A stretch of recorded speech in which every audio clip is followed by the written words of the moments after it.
જય શ્રી કૃષ્ણ. આ ચૈત્ર માસમાં ઓખાહરણની કથામાં આપ સૌનું સ્વાગત છે. ઓખાહરણની આ કથા પ્રેમાનંદ કવિએ લખેલી છે. તેના વિશે એવું કહેવાય છે કે આ કથાનું સંપૂર્ણ શ્રવણ અથવા પઠન કરવાથી મનુષ્યને અનંત પુણ્યફળની પ્રાપ્તિ થાય છે. ભગવાન શ્રી કૃષ્ણની વિશેષ કૃપા મળે છે અને તેના દ્વારા તે ભવસાગરને પણ પાર કરી શકે છે. કોઈપણ કથાને પૂરેપૂરી આખી સાંભળવી જરૂરી છે. વૈદિક કથાઓને જો વચ્ચેથી છોડવામાં આવે તો તેનું પુણ્યફળ તો નથી જ મળતું, પરંતુ આમ કરવાથી શાસ્ત્રોનું અપમાન પણ થાય છે. તો ચાલો આ ચૈત્ર માસની અંદર આપણી ઓખાહરણની કથાના ત્રીજા ભાગની શરૂઆત કરીએ. પરંતુ એ પહેલાં જો તમે આ ચેનલ પર પહેલીવાર આવ્યા છો અને હજી સુધી તમે તેને સબસ્ક્રાઈબ નથી કરી, તો સૌથી પહેલાં તમારા પોતાના આ ચેનલ વાર્તાને સબસ્ક્રાઈબ કરો. આ એ જ ચેનલ છે કે જ્યાં તમને પૌરાણિક કથાઓ અને વૈદિક કથાઓ પ્રમાણભૂત રૂપમાં મળી રહેશે. આ જ ચેનલ પરથી તમે ઓખાહરણની પાછળની કથાઓને પણ સાંભળી શકશો. તો ચાલો ભગવાન શ્રી કૃષ્ણને પ્રણામ કરીને ઓખાહરણની કથા ભાગ 3ની શરૂઆત કરીએ. પાછળના 2 ભાગમાં આપણે સાંભળ્યું કે મહાકવિ પ્રેમાનંદે આ કાવ્યને ઓખાહરણ કેમ કહ્યું છે. શુકદેવ ગોસ્વામી પરીક્ષિત મહારાજને ભગવદ્ ગીતાના 10મા સ્કંદમાંથી ઉષાહરણની કથા સંભળાવી રહ્યા છે. આ ઉષાહરણ એ જ ઓખાહરણ છે, જેની મહાકવિ પ્રેમાનંદે ગુજરાતી કાવ્યમાં રજૂઆત કરી છે. પાછળના ભાગમાં આપણે સાંભળ્યું કે મા ઉમિયાના કહ્યા અનુસાર ઓખાએ પોતાના સપનામાં ભગવાન શ્રી કૃષ્ણના પૌત્ર અનિરુદ્ધ સાથે લગ્ન કર્યા અને હકીકતમાં અનિરુદ્ધને પરણવા માટે તેની સખી ચિત્રલેખાની સહાયથી અનિરુદ્ધનું અપહરણ કરાવ્યું. શુકદેવજી પરીક્ષિત રાજાને ઓખાહરણની આગળની કથા કહેતા બોલ્યા કે ઓખા અને અનિરુદ્ધના બીજી વાર લગ્ન થયા. બંને સાથે રહેવા લાગ્યા. ઓખા અને ચિત્રલેખા કે જે મહેલમાં રહેતા હતા તે એટલો દુર્ગમ હતો કે કોઈ પણ પુરુષ અંદર પ્રવેશી શકે નહીં, પણ અંદર જોઈ પણ ના શકે. આ મહેલમાં ઓખા અને અનિરુદ્ધ સાથે જ પોતાના સંસારિક જીવનની શરૂઆત કરી. દિવસે ને દિવસે અનિરુદ્ધ પ્રત્યે ઉષાનો પ્રેમ વધતો ગયો. ઓખા પોતાના અમૂલ્ય વસ્ત્રો, આભૂષણો, પુષ્પહાર, અત્તર અને અન્ય સુગંધિત પદાર્થથી અનિરુદ્ધને પ્રસન્ન કરતી. પોતાના મીઠા શબ્દો અને સેવાથી એને રીઝવવાનો પ્રયાસ કરતી. જાણે પૂર્ણ પુરુષોત્તમ પરમેશ્વર હોય તેમ અનિરુદ્ધની ઓખા સેવા કરતી. ઓખાએ પોતાની ઉત્તમ સેવાથી અનિરુદ્ધની બીજી બધી જ વસ્તુઓ ભૂલાવી દીધી અને તેના આવા પ્રેમભર્યા વ્યવહારથી અનિરુદ્ધ પણ ઓખાથી આકર્ષિત થઈ ગયો. અનિરુદ્ધને ઓખા સિવાય કોઈ દેખાતું નહોતું. પ્રેમ અને સેવાના આ વાતાવરણમાં અનિરુદ્ધ પોતાની જાતને તદ્દન ભૂલી ગયો અને પોતે કેટલા દિવસથી આ દ્વારકાથી દૂર રહ્યો છે તે પણ યાદ ના રહ્યું. ઓખાના મોહમાં અનિરુદ્ધ બધું જ ભૂલ્યો. ઓખા અને અનિરુદ્ધને સાથે રહેતા ઘણો સમય વીતી ગયો. ઋતુઓ બદલાઈ ગઈ. સમય વીતતા શરદ પૂનમ આવી. ચંદ્રમાના શીતળ પ્રકાશમાં ઓખા અને અનિરુદ્ધ ઝરૂખામાં હિંચકા પર બેસી પ્રેમભરી વાતો કરતા રહ્યા. આ સાંભળતા દ્વારપાલે જોયું તો તેને ઓખા સાથે કોઈ પુરુષનો પડછાયો દેખાયો. આ વાતની જાણ તેણે પ્રધાનમંત્રીને કરી અને પ્રધાને આ વાત આગળ વધે તેની રાહ જોયા વગર આ વાતની જાણ રાજા બાણાસુરને કહી. જો કોઈ કુંવારી કન્યાનો કોઈ પુરુષ સાથે સંબંધ હોય તો કુટુંબને મોટું કલંક લાગે. તેથી રાક્ષસો અને પ્રધાને પોતાના રાજાને જણાવ્યું કે ઓખાના હાવભાવથી પ્રતીત થાય છે કે તેને કોઈ પુરુષ સાથે સંબંધ છે. તેમણે સાથે એ પણ જણાવ્યું કે કોઈ પણ પુરુષ મહેલમાં પ્રવેશ કરી શકે તેમ નથી. પોતે રાત દિવસ સાવધાન રહે છે, ચોકીદારી કરવામાં જરાય બેદરકાર નથી અને દ્વારપાલો પણ એટલા સાવધાન હતા કે કોઈ પુરુષ માટે મહેલની અંદર શું થઈ રહ્યું છે તે જોવું શક્ય નથી. તો પછી ઓખાના કોની સાથે સંબંધ હશે તેનું આશ્ચર્ય થઈ રહ્યું હતું. તેથી પ્રધાને આ પરિસ્થિતિ તેમના રાજાને કહી સંભળાવી. પોતાની પુત્રી ઓખા હવે કુંવારી નથી રહી તે સમજતા જ બાણાસુરને આંચકો આવ્યો. તેનો મોટો ભાર તેના હૃદય પર આવી ગયો. તેથી રાહ જોયા વગર જ તે ઓખાના ઓરડામાં આવ્યો. તેણે જોયું કે ઓખા અને અનિરુદ્ધ બંને એકબીજા સાથે વાતો કરી રહ્યા હતા. બંને એકબીજા સાથે ખૂબ જ સુંદર દેખાઈ રહ્યા હતા, કારણ કે અનિરુદ્ધ પ્રદ્યુમ્ન કે જે સ્વયં કામદેવ છે તેમનો પુત્ર હતો. બંને એકબીજા માટે સુયોગ્ય હતા, પણ તેમ છતાં કુટુંબને કલંકને પાત્ર બનાવવાના ભાવથી બાણાસુરને આ યોગ્ય ન લાગ્યું. આ યુવાન કોણ છે તે હજી પણ બાણાસુર ઓળખી ના શક્યો. બાણાસુરને પણ અનિરુદ્ધ સારો લાગ્યો. તેના જેવો સુંદર બીજો કોઈ પોતાની પુત્રી માટે વર ના હોઈ શકે. તેમ તેનો વિચાર તો આવ્યો. અનિરુદ્ધનો વર્ણ તેજસ્વી અને શામળો હતો. તેણે પિતાંબર વસ્ત્ર પહેર્યા હતા. સુંદર વાંકડિયા વાળ હતા. આંખો કમળની પાંદડી જેવી હતી. તેના હાથ ખૂબ લાંબા હતા. તેના કુંડળના તેજસ્વી કિરણો અને હોઠ પરનું તેનું મોહક સ્મિત ખરેખર પરવશ કરે તેવું હતું. પણ તેમ છતાં બાણાસુર ખૂબ જ ક્રોધિત થયો. જ્યારે બાણાસુરે તેને જોયો ત્યારે અનિરુદ્ધ ઓખા સાથે રમવામાં વ્યસ્ત હતો.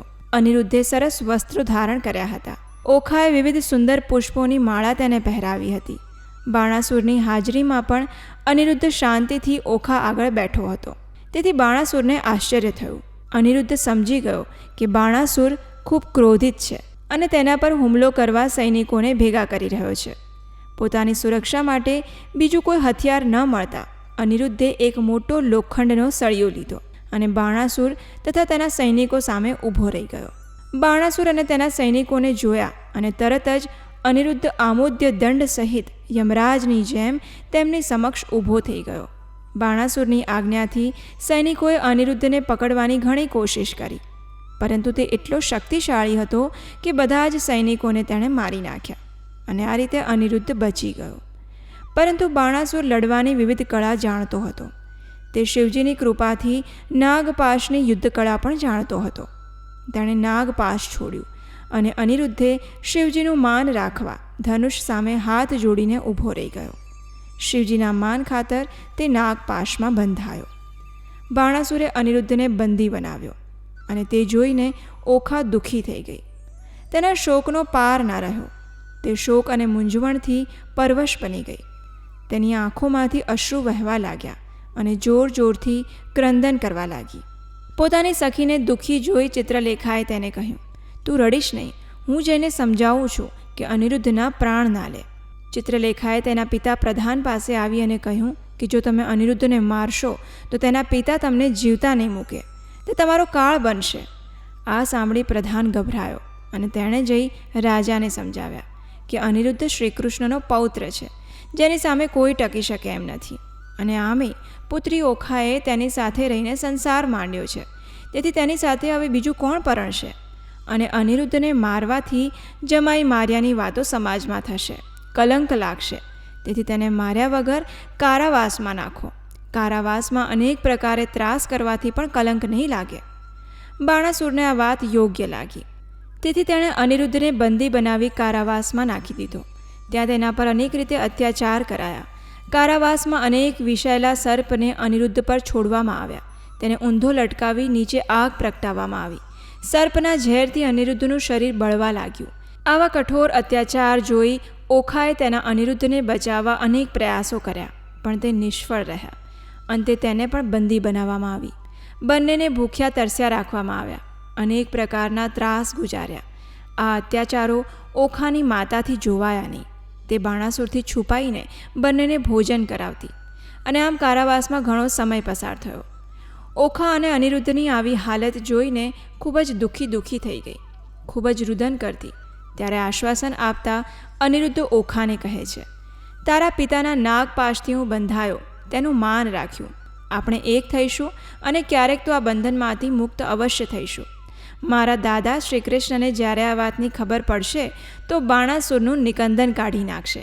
મને આ કારાવાસના ત્રાસથી નહીં, પણ તારા આંખના અશ્રુથી વધારે દુઃખ થઈ રહ્યું છે, એટલે તું રડીશ નહીં. આ રીતે સમજાવતા અનિરુદ્ધે ઓખાને આશ્વાસન આપ્યું. આગળ શુકદેવજી રાજા પરીક્ષિતને કહે છે કે આ બંને એકબીજાના સહારે સમય પસાર કરી રહ્યા હતા.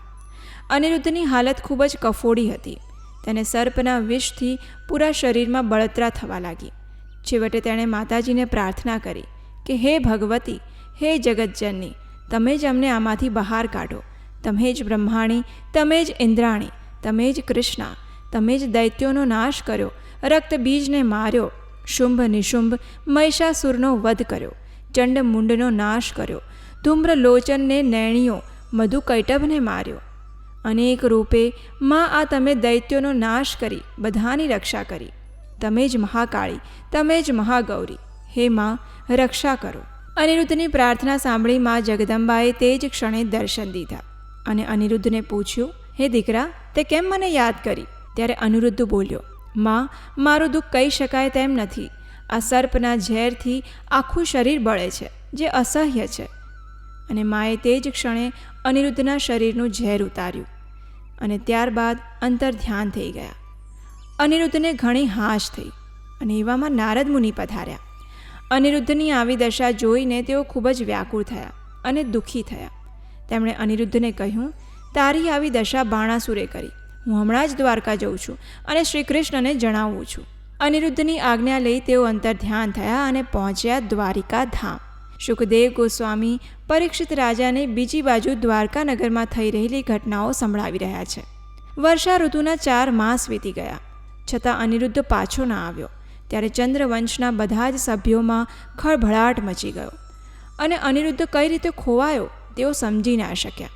અને આમ બધા જ સ્થાનો પર દ્વારકામાં અનિરુદ્ધની શોધખોળ શરૂ થઈ. સંપૂર્ણ યાદવકુળ શોકમાં ડૂબી ગયું. શ્રી કૃષ્ણ બધાને આશ્વાસન આપતા હતા, કેમ કે તે સ્વયં નારાયણ હતા.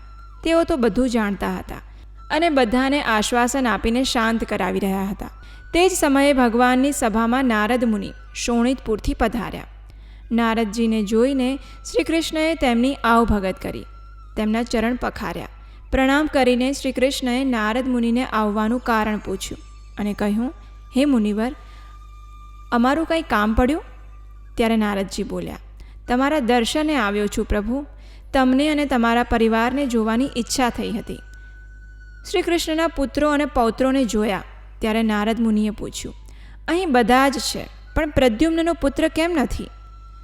નારદજી બધી જ વાત જાણતા હતા, છતાં આવો પ્રશ્ન પૂછતા ભગવાન શ્રી કૃષ્ણએ પણ સામે પ્રશ્ન કર્યો, કેમ, તમે કંઈ જાણો છો? નારદજી પણ અજાણ બનીને કહે છે, હું કઈ રીતે જાણું? તમે તો સાગર તટે રહો છો, તમારે તો ઘણા પુત્રો અને પૌત્ર છે. ભગવાન શ્રી કૃષ્ણએ કહ્યું, હે નારદ મુનિ, પુત્ર વિના કેમ જીવાય? તમે કંઈ જાણતા હો તો જલ્દી કહો. નારદ મુનિએ કહ્યું, સાંભળો, તમારા પુત્રનું એક નારીએ હરણ કર્યું છે. આ વાત સાંભળીને શ્રી હરિ બોલ્યા, દ્વારિકામાં કોઈ પણ ચોરી છુપે આવી શકે તેમ છે જ નહીં, અને જો કોઈ આવી રીતે આવે તો તેને મૃત્યુના ઘાટ ઉતારી દેવામાં આવે. ત્યારે નારદ મુનિએ કહ્યું, સાંભળો શામળાજી, હું ક્યારેય જૂઠું નથી બોલતો. અને એમ કહીને નારદ મુનિએ બધી જ વાત વૃત્તાંત કહી સંભળાવ્યા. નારદ મુનિએ કહ્યું, શોણિતપુર નામનું નગર છે, જેનો રાજા બાણાસુર છે. તેની પુત્રીએ સ્વપ્નમાં જોયું કે તમારો પૌત્ર અનિરુદ્ધ તેની સાથે લગ્ન કરી રહ્યો છે. આ સપનાના કારણે તેનું મન વ્યથિત થઈ ગયું અને સપનામાં આવેલા પુરુષને શોધતા શોધતા તેને ખબર પડી કે તે બીજું કોઈ નહીં પણ અનિરુદ્ધ હતો. તેથી તેની સખી ચિત્રલેખા, કે જે બહુ જ ચતુર હતી અને જે વિધાત્રીનો અવતાર છે, તે દ્વારિકામાં આવી. તેણે મનમાં વિચાર્યું કે આ કાર્ય તેના એકલાથી નહીં થઈ શકે, એટલે તેણે મને યાદ કર્યો અને તેની સહાય કરવા તેને તામસી વિદ્યા શીખવી, જેથી નગરવાસીને તામસી વિદ્યાથી સુવડાવી દીધા અને અનિરુદ્ધને ચિત્રલેખા લઈ શોણિતપુર પહોંચી. તો ભગવાન કહે, એમ કેમ નહીં પહોંચી જઈ શકે? નગરવાસી સૂઈ ગયા હતા, પણ મારું ચક્ર કદી ના સૂવે. તે તો જેવું જોવે તરત જ તેનું શીશ છેદી નાખે. ત્યારે નારદ મુનિએ કહ્યું, પ્રભુ, સુદર્શન ચક્રનો કોઈ વાંક નથી. તે તો દ્વારકાની રક્ષા હેતુ ચારે બાજુ ફરી રહ્યું હતું, પણ મેં તેને વાતો કરવા બેસાડી દીધું. ત્યારે ભગવાને કહ્યું, નારદ મુનિ, આ તમે શું કર્યું? માથે ઊભા રહીને આવું કૃત્ય કરાવ્યું? એક સાધુ થઈને તમને આ ના શોભે. ત્યારે નારદજી બોલ્યા, મારાથી ભૂલ થઈ ગઈ પ્રભુ, પણ લખેલા લેખ કોણ મટાડી શકવાનું છે? હું તો એક નિમિત્ત માત્ર બન્યો છું. ભગવાન શ્રી કૃષ્ણ બોલ્યા, અચ્છા, હવે એ કહો કે મારા પુત્રની શી હાલત છે? ત્યાં દૈત્ય કુળમાં એકલો છે, તેની શું દશા છે? ત્યારે નારદ મુનિ બોલ્યા, અનિરુદ્ધે બાણાસુરની પુત્રી ઓખા સાથે લગ્ન કર્યા છે અને અનિરુદ્ધ અને ઓખા સાથે તેના મહેલમાં રહે છે. તે જાણ થતાં બાણાસુરે અનિરુદ્ધને મારવાના ઘણા પ્રયાસો કર્યા, પણ બળશાળી અનિરુદ્ધે એકલા હાથે 10 લાખથી વધારે દૈત્યોને મારી નાખ્યા. તેમનો કાળ બન્યો. બાણાસુરે અનેક પ્રયાસો કર્યા, પણ અનિરુદ્ધ હાથમાં ના આવ્યો અને અંતે બાણાસુરે નાગપાશથી અનિરુદ્ધને બાંધી દીધો છે. ભગવાન શિવના આદર માટે અનિરુદ્ધ પણ બંધાઈ ગયો, પણ હવે તેની દશા ખૂબ કપરી છે. તેને કારાવાસમાં પુરાયો છે. ઊંધા મસ્તકે બાંધી નીચે આગ લગાડી છે અને લીલા વાંસથી ઘોર માર મારવામાં આવે છે. ના તો ખાવા માટે અન્ન છે અને ના પીવાનું પાણી. તે જીવિત છે એનું ભાગ્ય છે. નારદ મુનિની આ વાત સાંભળીને સંપૂર્ણ યાદવ કુળ શોક મગ્ન થઈ ગયું. રૂકમણીજી બોલ્યા, અનિરુદ્ધ તો નાનો બાળ છે, તેને કારાવાસમાં નાખ્યો છે. આવા અત્યાચારો તે કઈ રીતે સહન કરી શકશે પ્રભુ? શ્રી કૃષ્ણએ રૂકમણીને આશ્વાસન આપતા કહ્યું, અનિરુદ્ધ ટૂંક સમયમાં દ્વારિકામાં પાછો આવશે. અને આટલું કહીને ભગવાન શ્રી કૃષ્ણએ અનિરુદ્ધને પાછા લાવવાની અને યુદ્ધની તૈયારી કરી. આખરે ભગવાન શ્રી કૃષ્ણ અનિરુદ્ધને પાછા લાવવાની તૈયારી કેવી રીતે કરશે અને કારાવાસમાંથી કેવી રીતે છોડાવશે, અને અનિરુદ્ધ અને ઓખાના ત્રીજી વાર લગ્ન ક્યારે અને કેવી રીતે થશે, આ બધી જ કથા આપણે સાંભળીશું આવનારા ભાગમાં. અને તે સાંભળવા માટે તમારા પોતાના આ ચેનલને યાદથી સબસ્ક્રાઈબ કરી લેજો અને નોટિફિકેશન બટન પણ ઓન કરી લેજો, કેમ કે આવનારી કથા અત્યંત રોચક અને રસપ્રદ બનવાની છે. જો આ ભાગ તમે મિસ કરી દેશો તો સંપૂર્ણ ઓખાહરણની કથાનું પુણ્યફળ તમને પ્રાપ્ત નહીં થાય. એટલે યાદથી આ ચેનલને સબસ્ક્રાઈબ કરી લો અને પ્રતીક્ષા કરો ઓખાહરણના ચોથા અને અંતિમ ભાગની. જય શ્રી કૃષ્ણ.